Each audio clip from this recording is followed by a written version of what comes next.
dijeron que aquí se hizo un censo de la Gran Misión Vivienda Venezuela, de nuestros trabajadores. Ya estoy listo para comenzar a adjudicar viviendas para los trabajadores.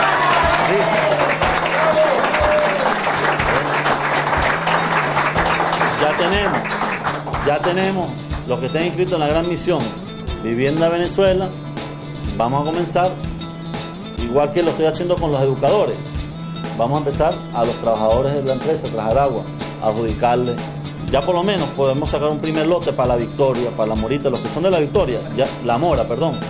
Ya los que sean de La Victoria, La Mora, los podemos asignar ya.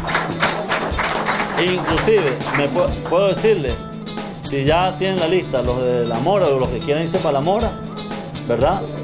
Vamos a asignarlos esta semana, vamos a asignar Ponce, los primeros 10 apartamentos, pues, para los trabajadores. El lunes después de la Semana Mayor, Semana Santa, vamos a entregar los primeros 10 apartamentos en La Victoria. ¿Les parece? Resalto de nuevo, son los primeros 10. Los primeros, no son los únicos.